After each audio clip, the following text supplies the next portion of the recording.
ஆண்டவராய் இயேசு கிறிஸ்துவின் நாமத்தினாலே உங்களை இந்த அருமையான நேரத்தில் சந்திப்பதில் மிக்க மகிழ்ச்சி அடைகிறேன். அருமையான கர்த்தருடைய பிள்ளைகளே, இந்த யூடியூப் சேனல் வழியாக நாங்கள் கர்த்தருடைய வார்த்தை கொடுப்பதற்கு தேவன் மீண்டும் தந்த நல்ல தயவுக்காக அவர் நான் ஸ்தோத்திரிக்கிறேன். கடந்த வாரம் எத்தனையோ பலவீனங்கள் ஏற்பட்ட சூழ்நிலையில் உங்களுடைய கருத்தான ஜெபம் எங்களை மிக உற்சாகப்படுத்தியது.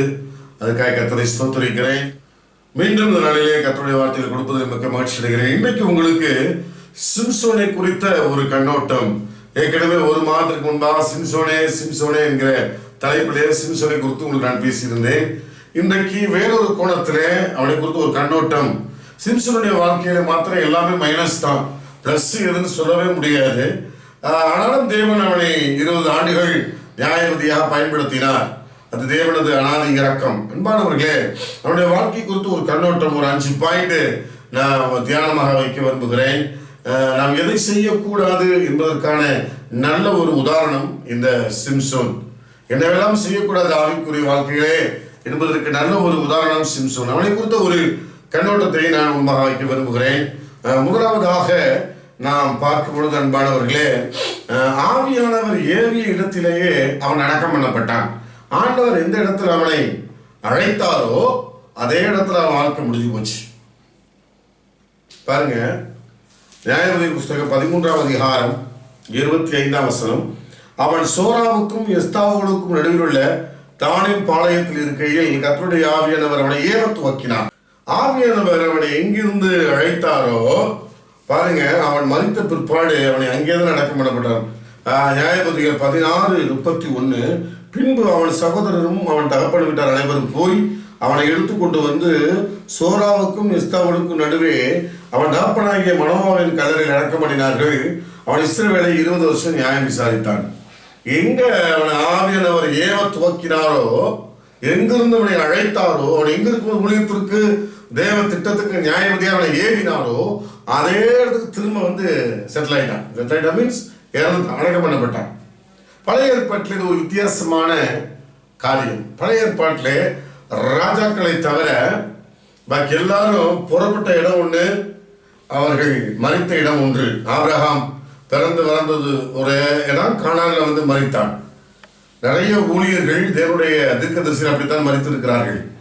இவன் மாத்திரம்தான் எங்கிருந்து கற்ற ஆரம்பிச்சார் அங்கே திரும்ப வந்துட்டான், ஆரம்பிச்ச இடத்துக்கே வந்துட்டான். இது ஒரு தோல்வி என்று சொல்லலாம், ஒரு வெற்றி இல்லாத ஒரு முழுமை பெறாத ஆவிக்குரிய ஓட்டம் என்று சொல்லலாம். எங்க ஆரம்பிச்சாலும் அங்கே வந்துட்டான். நிறைய பேருடைய ஆவிக்குரிய வாழ்க்கையில பாருங்க, ரட்சிக்கப்பட்டு 10 வருஷம் 15 வருஷம் 5 வருஷம் அப்படின்னு இருக்கும். ஆனாலும் அவங்க அந்த ஸ்டார்டிங் பாயிண்ட்லேயே தான் இருப்பாங்க. ஒரு growth, ஒரு வளர்ச்சிக்குள்ள போகவே மாட்டாங்க. 10 வருஷம் 15 வருஷம் 20 வருஷம் ஒரு பார்த்தீங்கன்னா அதே இடத்துல இருப்பாங்க, ஸ்டார்டிங் பாயிண்ட்டுக்குள்ளே இருப்பாங்க.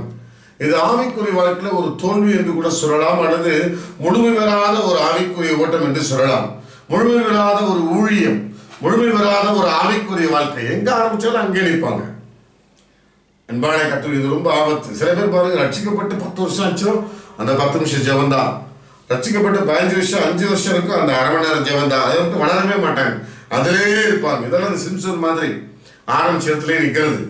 ஆண்டவர் அவனை எங்க ஏவனாலும் அங்கே அடக்கமாயிட்டான், முடிஞ்சு போயிடுச்சு. ஆரம்பிச்சு முடிச்சுட்டான். ஒரு பெரிய வெற்றியை அவன் பெறல, ஒரு பெருத்த ஒரு சரியான அவன் செய்யலை. இன்றைக்கும் அநேகர் அப்படித்தான் இருக்கிறார்கள். இதை கேட்டுக்கொண்டிருக்கிற கர்த்தருடைய பிள்ளைகளே, இந்த கடைசி நாட்களில் அநேக வேலை, அநேக தேவைகள், ஓட்டம் பல விதமா இருக்கு. ஒரு அவசரம் நிறைந்த உலகத்தில் வாழ்ந்து கொண்டிருக்கிறோம். உங்க ஆவிக்குரிய வாழ்க்கை ஒரு வளர்ச்சிக்குள்ள போகணும், ஆரம்பிச்ச இடத்துக்கே வரக்கூடாது. சில பேர் பாருங்க, 10 நாள் நல்லா ஜெபம் பண்ணுவாங்க, 10ஆவது நாள் ஆரம்பிச்ச இடத்துக்கே வந்துடுவாங்க. 10 நாள் பைபிள் நல்லா படிப்பாங்க, 11ஆவது நாள் ஆரம்பிச்ச இடத்துக்கே வந்துடுவாங்க. 1 மாசம் பொய் சொல்ல மாட்டாங்க, 1 மாசம் கழிச்சு பழையபடி பொய் சொல்ல ஆரம்பிச்சிருவாங்க. 2 மாசம் பாவம் செய்யாம உத்தமமா இருப்பாங்க, 2வது மாசம் முடிஞ்சு 3ஆம் மாசம் துவக்கத்துல அந்த பழைய பாவத்துக்குள்ளே வந்துடுவாங்க.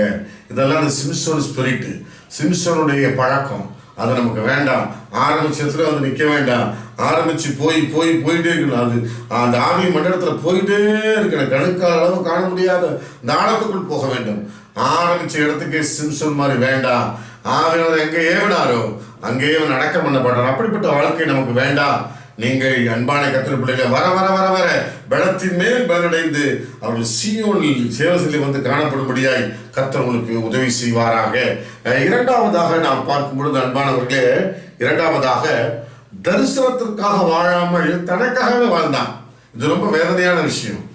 கர்த்தர் கொடுத்த தரிசனம், நியாயாதிபதி என்கிற ஒரு தரிசனம், ஒரு அழைப்பு இருக்கிறது.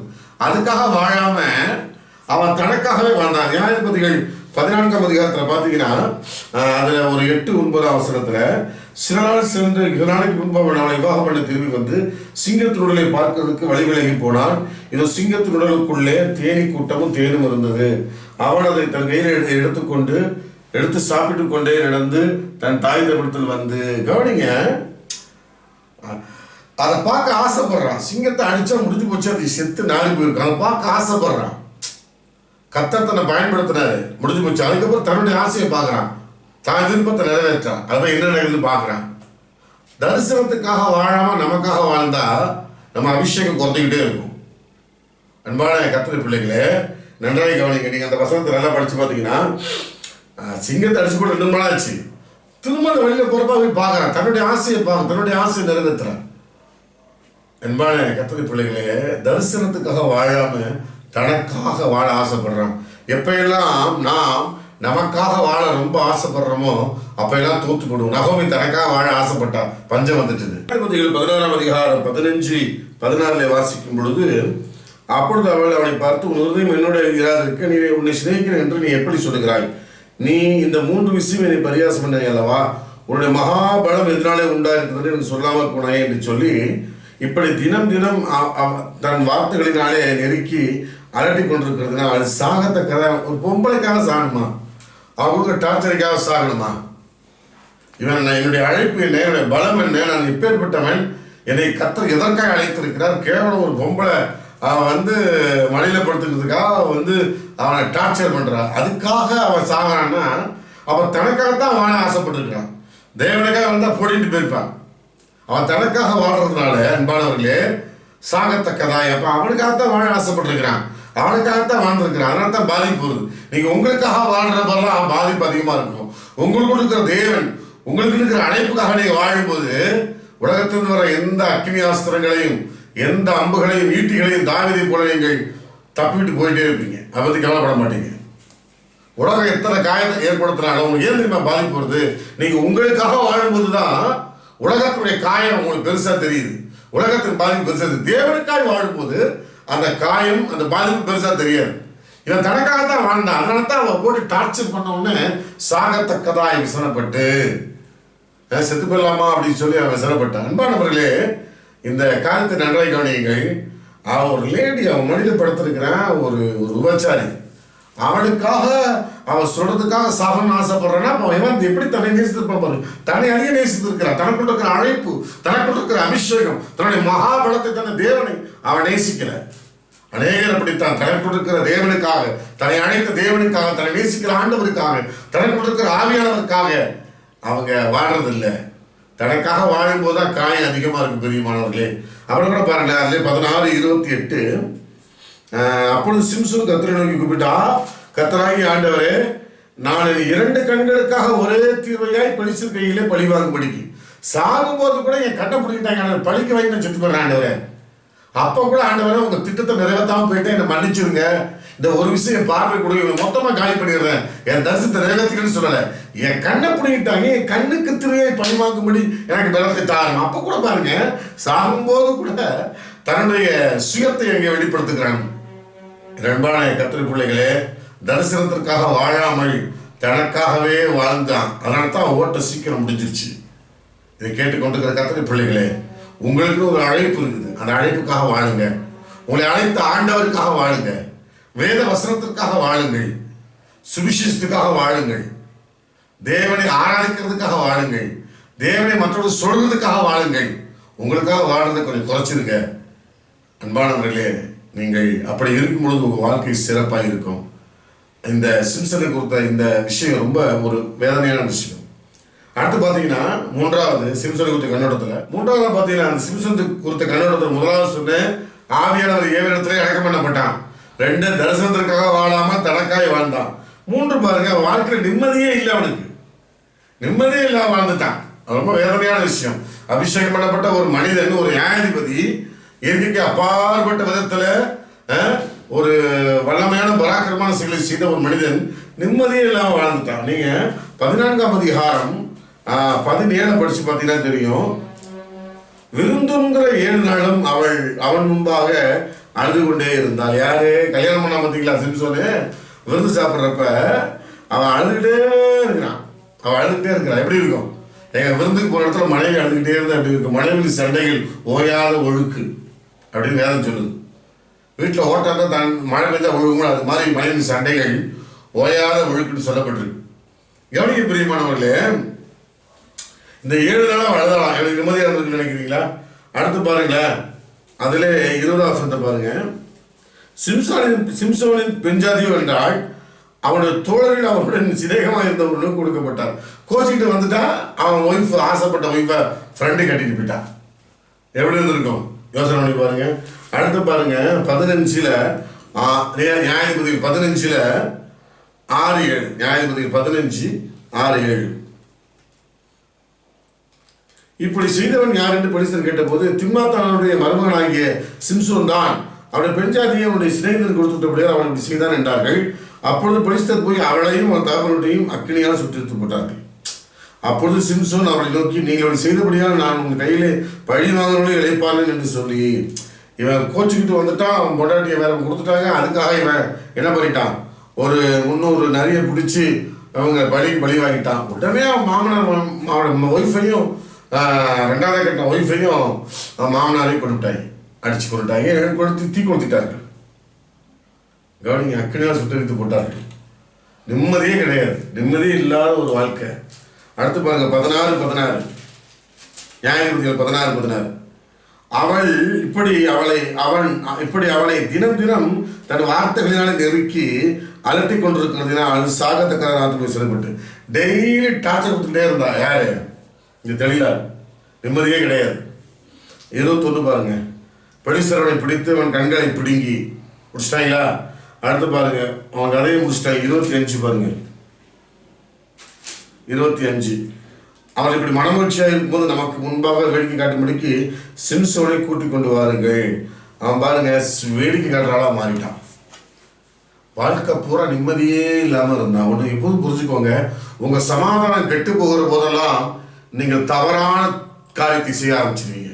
உங்கள் சமாதானம் கெட்டு போகிற போதெல்லாம் அவிசுவாச வார்த்தை பேச ஆரம்பித்து விடுவீர்கள். உங்கள் நிம்மதி கெட்டு போகிற போதெல்லாம் தவறான நண்பர்களை தேட ஆரம்பித்து விடுவீர்கள். எனவே கர்த்தருடைய பிள்ளைகள், ஊழியர்கள், உங்களுடைய சமாதானம், சந்தோஷம் கெட்டு போகாம பார்த்துக் கொள்ளுங்க. வேதம் சொல்லுகிறது எல்லா புத்திக்கும் மேலான தேவ சமாதானம். நீங்கள் ஒன்றுக்கும் கவலைப்படாமல் எல்லாத்தையும் குறித்து ஸ்தோத்திரத்தோடு கூடிய உங்கள் விண்ணப்பத்தை வேண்டுதல் தேவன் தெரியப்படுத்துங்கள். அப்ப என்ன அர்த்தம்? உங்களுடைய சந்தோஷ சமாதானம் உடையாம ஜெபம் பண்ணிட்டே இருங்க. உங்க சந்தோஷம் விடைய விடாமல் பார்த்துக் கொள்ளுங்கள். மனுஷனுடைய இதயத்துள்ள கவலை அதை ஒடுக்கும். கவலைப்பட ஆரம்பிச்ச மார்த்தா இயேசு கிட்டே குறை சொல்ல ஆரம்பிச்சா. நான் தனியே வேலை செய்யும்படி என் சகோதரி வீட்டு வந்து உங்க கவலை இல்லையா அப்படின்னா, இயேசுவையே குற்றப்படுத்தி கவலை இல்லையா உங்களுக்கு அப்படி கேட்டா. நன்றாக கவனிங்கள், இந்த நிம்மதி இல்லாம போயிட்டுனா நீங்க இயேசுவையே குறை சொல்ல ஆரம்பிச்சிருவீங்க. எனக்கு ஆண்டவருக்கு என்ன செஞ்சாரு நீங்க நிம்மதி இல்லாம இருக்கிறது சாத்தானுக்கு பிடிக்கும். அதுக்குத்தான் நீங்க கவனிங்க, உங்களுக்கு சமாதானம், உங்களுதே கலங்காது இருப்பதாக இயேசு ஏன் சொன்னார்? சமாதானம் உண்டாவதாக சொன்னார்ல. என் சமாதானம், யோவான் சுவிசேஷம் 14:27 நினைக்கிறேன், என் சமாதானத்தை உங்களுக்கு வைத்து போகிறேன். ஏன் சமாதானத்தை வச்சுட்டு போனாரு? சமாதானம் கெட்டு போனா எல்லாம் முடிஞ்சுது. நிம்மதி போயிடுச்சுன்னா தப்பான ஆளை தேடுவீங்க, தப்பான முடிவை தேடுவீங்க, தப்பா பேசுவீங்க, உங்க அபிஷேகத்தை நீங்க உணர மாட்டீங்க. சிம்சோன் நிம்மதி போச்சு, அவனுக்கு எல்லாத்துக்கும் நிம்மதி போச்சு. நீங்க அந்த வசனத்தை குறித்து வைத்துக் கொள்ளுங்கள். நியாயாதிபதிகள் 14, 17, 14, 20, 15ஆம் அதிகாரம் 6, 7, 16ஆம் அதிகாரம் 16, 21, 25 இந்த வசனங்களை படிச்சு பாத்தீங்கன்னா அவன் வாழ்க்கையில நிம்மதி இல்லாம இருந்தான். இதான் ஆச்சரியமான விஷயம். நீங்க சிம்சோட வாழ்க்கையை குறித்து ஒரு கண்ணோட்டம் பார்க்கிறப்ப நான் வியந்து போன விஷயம், வாழ்க்கை நிம்மதியே இல்லாம இருந்திருக்கான். அதனால தான் அவன் தப்பாவே செஞ்சான் எல்லாத்தையும். ஆனா ஆவியானவருடைய அழைத்தது போல மாறல, அவன் மேல இருந்தாரு. ஆனா அவனுடைய வாழ்க்கை மிக வேதனையாய் முடிந்தது. சொற்ப காலத்தில் முடிஞ்சது. வெறும் 20 இயர்ஸுங்க. அவன் சரியான இன்னும் 10 வருஷம் வாழ்ந்திருக்கலாம் வல்லமையா. என்ன காரணம்? நிம்மதி மட்டும் விட்டுறாதீங்க. கர்த்தருக்கு மகிழ்ச்சியாக இருப்பதை உங்கள் பலன். மிகுந்த பலனுக்கு எதிரான தைரியத்தை விட்டு விடாதிருங்கள். அன்பான கர்த்தருடைய பிள்ளைகளே, எப்போதுமே நீங்க ரொம்ப காத்துக்கொள்ள வேண்டியது உங்க சமாதானத்தை காத்துக்கொள்ளணும். சமாதானத்தை உடைக்கிற எந்த காரியத்தை, எந்த மனிதனை, எந்த வார்த்தையும் புறந்தள்ளி வையுங்க. உங்க கிறிஸ்துக்குள்ள உங்க சமாதானம் ரொம்ப முக்கியம். சிம்சோனுக்கு எல்லாம் போச்சு. நீங்க கொஞ்சம் கவனமா இருங்க. 4வதாக தலைமைக்கு உண்மை இல்லாதவன். அவன் அந்த தேனை சாப்பிட்டு வரும்போது நியாயாதிபதிகள் 14 பார்த்தீங்கன்னா சிங்கத்தினோட தேனை சாப்பிட்டுட்டு வந்து அதை அவங்க அம்மாவும் கொடுத்தோம். அவங்க அம்மாட்ட சொல்லவே இல்லை. ரொம்ப வேதனையான விஷயம். அதை தன் தாய் தகப்பனுக்கு அறிவிக்கவே இல்லை. நியாயாதிபதிகள் 14:9 அந்த செத்த சிங்கத்தை அந்த தேனை சாப்பிட்டு அவங்க அம்மாவும் சொல்லவே இல்லை. அது மாத்திரமே விடுகதைக்கு பதில் கேட்குற ஒய்ஃபு 16ஆம் வசனம். அப்பொழுது சிம்சோனை பெண்ஜாதி அவனுக்கு முன்பாக அழுது, நீ என்னை நேசியாமல் என்னை பயக்கிறாய், என் ஜனங்களுக்கு ஒரு விடுகதை சொன்னாய், அதை எனக்காவது விடுவிக்கவில்லை என்றால். அதற்கு அவன், இதோ நான் என் தாய் தகப்பனுக்கு அதை விடுவிக்கவில்லையே. எப்போதுமே தலைமைக்கு உண்மையா இருக்கும், தாய் தகப்பனுக்கு உண்மையா இருக்கணும். சிம்சோன் பார்த்தீங்கன்னா தாய் தகப்பனுக்கு உண்மையா இல்லை. இன்றைக்கு அநேக தலைமைக்கு உண்மையா இருக்கிறது இல்லை, சபைக்கு உண்மையா இருப்பதில்லை, போதகருக்கு உண்மையாக இருப்பதில்லை, உங்க மேய்ப்பருக்கு உண்மையாக இருப்பதில்லை, கணவன் மனைவிக்கு உண்மையாக இருப்பதில்லை, மனைவி கணவனுக்கு உண்மையாக இருப்பதில்லை, பிள்ளைகள் பெற்றோருக்கு உண்மையாக இருப்பதில்லை, வேலை செய்கிற இடத்துல முதலாளிக்கு உண்மையாக இருக்கிறது கிடையாது. உண்மை இல்லாத ஒரு நிலைமை இன்னைக்கு உருவாகி எங்க பார்த்தாலும் பொய், வாயை திறந்தா பொய். சில வீடு விசிட்டிங் போறப்ப என்ன வச்சுக்கிட்டே போய் பேசுறாங்க. விசுவாசி நான் பார்த்துருக்கிற ஃபோன்ல வேதனையா இருக்கும். சிரிச்சுட்டு வந்துடுவோம், ஆனால் வேதனையா இருக்கிறது. என்பான கர்த்தருடைய பிள்ளைகள், எப்பொழுதும் நீங்கள் உண்மை உள்ளவர்களாக இருங்கள். தன்னோட தலைமைக்கு, தாய் தகப்பனுக்கு தலைமைக்கு சிம்சன் உண்மையா இல்லை, மறைச்சிட்டான், சீக்கிரம் மறைத்து போனான்.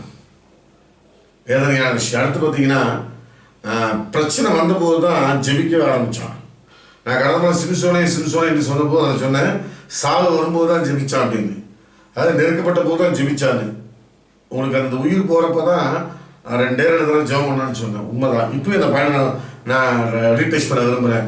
பிரச்சனை வரும்போது தான் ஜெபிக்கவே ஆரம்பித்தான். நீங்கள் பார்த்தீங்கன்னா 15-18 நியாயாதிபதிகள் 15-18 நியாயாதிபதிகள் 16-28 நீ 2 படித்து பார்த்தீங்கன்னா தெரியும். 2 பக்கமும் சாகும்போது தான், அதாவது பிரச்சனை வரும்போது தான் ஜெபிக்கிறான். சில பேர் பார்த்தீங்கன்னா பிரச்சனை வந்ததுக்கப்புறம் ஃபாஸ்டிங் போடுவாங்க, ஜெபமாங்க. பிரச்சனை முடிஞ்சாலும் அவங்க வந்து பார்த்தீங்கன்னா தேவனை தேடுறதே இல்லை. நான் அதான் அடிக்கடி சொல்லுவேன், 1ஆம் தேதி அன்னைக்கு உபவாசம் போட்டு பிள்ளைகளுக்காக, குடும்பத்துக்காக ஜெபிக்க ஆரம்பித்து விடுங்கள். இதை கேட்டுக்கொண்டிருக்கிற கர்த்தருடைய பிள்ளைகளே, சிம்சோனை குறித்த கண்ணோட்டம் இதுதான். நீங்களும் இதை திரும்ப தியானிச்சு சிம்சோனை போல இராதபடிக்கு நீங்கள் உண்மை உள்ளவர்களாக இருங்கள். கர்த்தர் உங்களை ஆசீர்வதிப்பார். ஜெபிக்கலாமா? பரிசுத்தமுள்ள நல்ல ஆண்டவரே, இந்த நாளிலே சிம்சோனை குறித்த ஒரு கண்ணோட்டம் என்று நாங்கள் இப்பொழுது கேட்டோம் ஆண்டவரே. இப்பொழுதுக்குள்ள ஆண்டவரே, இந்த பிள்ளைகள் சிம்சோனை போலப்பா, ஆவியானவர் ஏவனிடத்திலே அடக்கம் பண்ணப்பட்டான். அவன் அது மாதிரி இருக்கக்கூடாதுப்பா. தரிசனத்துக்காக வாழாம தனக்காக வாழ்ந்தான், அந்த மாதிரி இருக்கக்கூடாதுப்பா. அப்பா, வாழ்க்கை நிம்மதியே இல்லாமல் இருந்தான், அப்படி நாங்கள் இருக்கக்கூடாது ஆண்டவரே. தலைமைக்கு உண்மை இல்லாமல் இருந்தான்ப்பா. தகப்பனே, பிரச்சனை வரும்போது தான் சிரிச்சு, இந்த மாதிரி நாங்கள் இராதபடிக்கு நாங்கள் தலைமைக்கு உண்மை உள்ளவர்களாக இருக்க ஆண்டவரே, நிம்மதியோடு சமாதானத்தோடு நிறைந்து வாழ எங்கள் அழைப்புல ஓட எங்களுக்கு உதவி செய்யும். இயேசுவின் நாமத்தில் பிதாவே, ஆமென்.